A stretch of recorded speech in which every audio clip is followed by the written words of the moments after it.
Hey, parasite, are you watching this? Saying that, my husband waved his hand towards me with his smartphone screen. His face was red and it was clear that he was quite drunk. Then, another person appeared on the screen next to him. "Come on, Claire, let my brother go already, you parasite." That was my sister-in-law Amber. These two call me a parasite who has no choice but to rely on my husband's income as a full-time housewife. At that time, they made a video call to me while drinking at their parents' house on purpose. I let out a deep sigh. "Hey, you were drinking at your parents' house now, right? Are your parents there?" Yeah, they're here. Why? "Can you let me talk to your father?" Huh? Why? Are you planning to tattle on me to my dad or something? My sister-in-law's high-pitched and carefully voice spoke up from next to him. "Oh, well, it's fine, isn't it? Our dad is on our side. Daddy, Claire wants to talk to you." I couldn't stop laughing at the voice of my sister-in-law calling my father-in-law. I can finally correct their misunderstanding that I had been enduring. I am Claire, a 32-year-old full-time housewife. I used to work at a major advertising agency, but shortly after getting married, my husband asked me to become a full-time housewife. Hey, Claire, can you become a full-time housewife? I'll support you. Huh? I was surprised by his words, and my husband took my hand gently. He was a completely different person back then, much kinder than he is now. 'Cause we got married, right?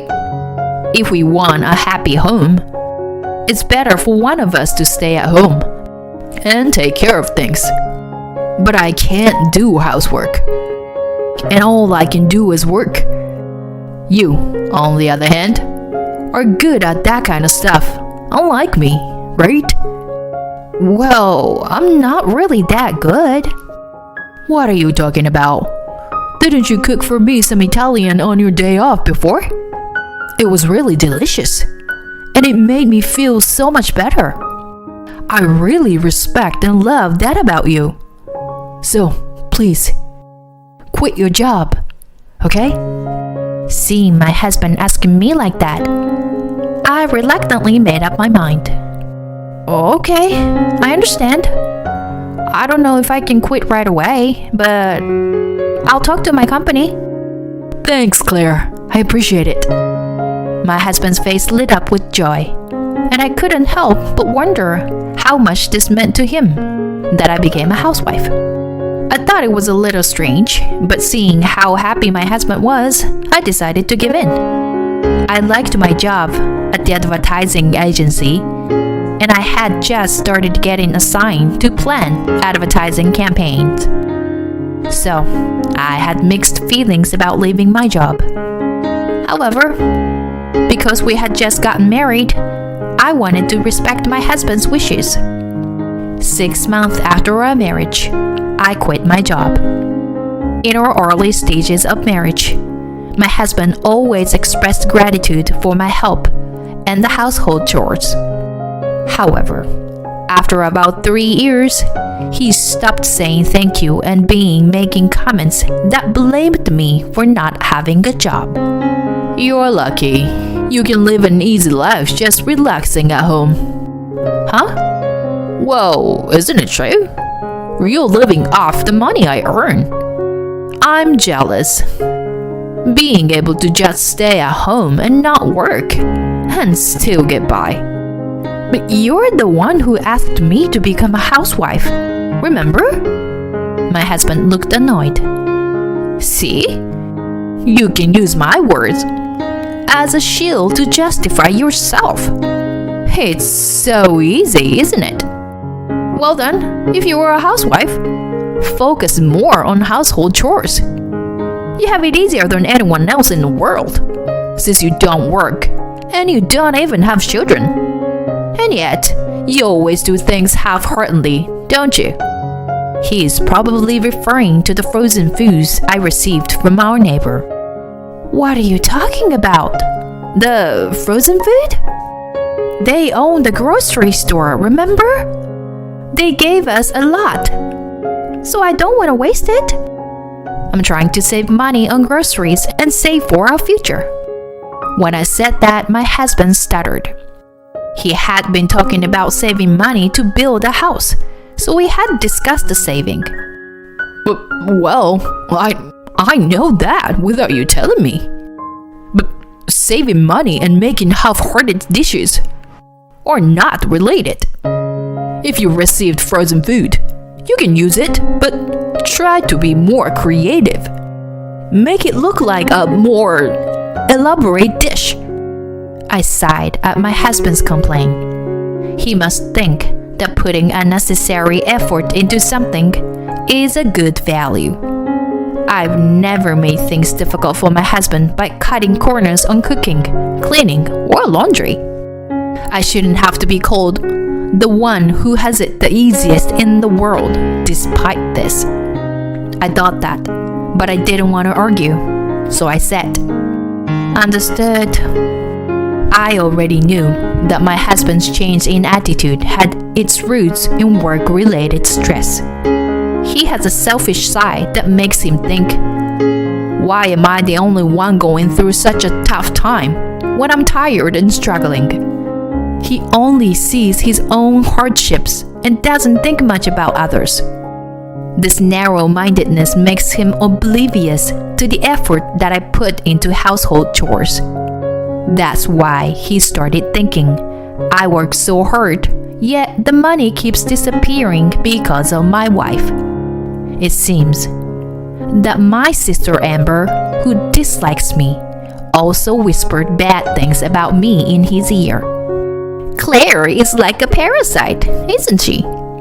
Amber, who boasts about earning a lot of money as a model, found an easy target to criticize in me, who has no income. She's already in her mid-30s and doesn't know how many more years she can continue modeling. Yet, she's not capable of decent judgment. My husband, who was already small-minded, was further fueled by his sister's words and started using even more hurtful words against me. You are a parasite who has no choice but to rely on my money in my house. So don't act all high and mighty. My husband has been saying such awful things to me for years now. I try to think that there was no point in arguing, but I've reached my limit. Since my husband, Amber, and my in-laws are all here, it's a good opportunity to tell them the truth. So I asked my father-in-law to come over. Oh, hello Claire. How's it going? Then I told my father-in-law about the abusive words that the two had been saying to me and about my decision. Then my father-in-law let out a huge sigh over the phone and yelled, What have you guys done? We were going to build a two-family house and live together with Claire's money. I could feel a sudden chill from the presence on the other side of the screen. Yes, my father-in-law was right. I had enough savings to build a house. That was because I still had an income ever after quitting my job at the advertising agency. Actually, I had started freelancing from home and was making quite a lot of money. At first, it was just to pay off my student loans. After quitting my job as my husband had suggested, I couldn't repay my loans without any incomes. So I utilized my experience at the advertising agency and started searching for design jobs, including advertising. After I started working from home, my income increased rapidly, and I was scouted for many projects. By the time 3 years had passed, my monthly income had exceeded $10,000. since my husband said that he wanted to build a two-family home and live with his parents in the future, I saved most of my earnings for that purpose. I thought it would be a good use of my savings. However, I didn't tell my husband about it because I knew he had a habit of spending money recklessly. He might have suggested going on a trip or buying a large TV with my money. But I secretly told my in-laws because they had always been kind to me. I continued explaining to the screen until I started being called a parasite by Wayne and Amber. I didn't mind living with you and contributing money to build a two-family home at all. But their bullying towards me has been increasing year by year. Amber even asked me to set her brother free. So, I will do as she said and set him free. I will divorce him. So please forget about the new home. When I told my father-in-law, he shouted at his son and daughter with a trembling voice that even I could feel the vibration through the phone. You two. Why do you always do things like this? We've had to apologize to many people because of your rude behavior, he exclaimed, and my mother-in-law's voice joined in, sounding concerned. Hey, what is this? Why are you shouting like that? Wayne and Amber did it again. They spoke rudely to Claire, and now she's angry. She asked us to forget about the two-family house plan. What? No! My mother-in-law was shocked. I didn't know anything about that. So, there's nothing I can do, right? That's right. It's your fault for staying quiet. My husband and Amber also fought back, but the father-in-law's voice grew even more intimidating. It's because you guys say rude things. Their argument continued over the phone, and I listened silently for a while before I got tired and hung up. The next day, they all came to our house together and bowed their heads in apology. Claire, I'm really sorry. Wayne and Amber were completely unaware of their rudeness. My father-in-law spoke, and my mother-in-law also chimed in. We feel so bad. We're ashamed that we didn't teach them enough. We'll make sure that they will never say something like that again. After apologizing individually, they turned their sharp gaze to my husband and Amber. Claire, I'm sorry. I was the one to ask you to become a full-time housewife, but something was going on with my job. To tell you the truth, I was demoted recently, and I said some unnecessary things because of the stress. I wasn't serious about it, you know. Besides, if you can earn money, we'll be okay, right? Please, forgive me. You didn't start your abusive words at me recently, did you? I said, and then I took out my smartphone and played back the saved audio data. Don't act so high and mighty when you're just a parasite relying on my money in my house. It's really unfair to live off the other people's money when you have no income of your own, isn't it? You couldn't survive without depending on me, could you? Relying on others for everything might seem easy, but it's actually quite miserable. As the terrible words I received from my husband and Amber over the past few years echoed through the room. This is only a portion of what I have as data. Then my father-in-law raised his voice again. You! Did you really say such terrible things? How did you become such human beings? Well, what can we do? We didn't know we were being recorded. Amber still hadn't apologized to me even once, and her rebuttals were not only quick, but also poorly thought out. Despite this, Amber glared at me with sharp eyes. However, I wasn't going to give up just yet. Amber, it's no use looking at me like that. What you said to me has been recorded as evidence. Even you understand what people will think when they hear it, right? I'm going to claim alimony from you and your brother based on this. Alimony? Amber's voice flipped over, and my husband's tone was also disrupted as he opened his mouth again. Wait a minute. Please, don't ask for compensation. We've already apologized. This is not a joke. You can't expect me to forgive you with just a few words of apology? Well, perhaps we should bring a third party to objectively assess the situation. Don't worry. If it's an unjustified claim, it won't go through. But my husband's voice trembled with uncertainty. It's only natural.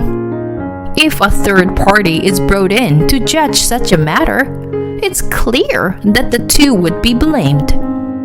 With a troubled expression, my husband turned to his sister. Sis, you should apologize properly too. After all, it was you who started calling her a parasite and all that. I wasn't serious. What? Are you trying to blame everything on me? 'Cause you were more responsible. And I already apologized, didn't I? Who's more responsible, you're saying? I sighed at their argument. It seemed that their parents felt the same way. After a while, their father scolded both of them again. Both of you, cut it out. It doesn't matter who's at fault. Saying that, he shook his shoulders in anger. I said to him, "Thank you very much for understanding. I really appreciate you, but my decision will never change. I'm going to get a divorce and claim compensation." I see. If that's what you've decided, there's nothing I can do. Anyway, we'll do our best to respond sincerely. And so, I ended up getting divorced, and of course, I also demanded compensation. My husband was struggling to pay the compensation because he had been demoted and his salary had significantly decreased. Amber seems to be struggling even more than her brother and called me crying, asking me to reduce the amount of compensation. It was no surprise, since the demand for models in their late 30s were low. But Amber couldn't let go of her past glory and clung onto her job as a model. Despite her drastically reduced income, she still had the spending habits of the past and had been in debt even before. I didn't sympathize with her and refused to reduce the compensation.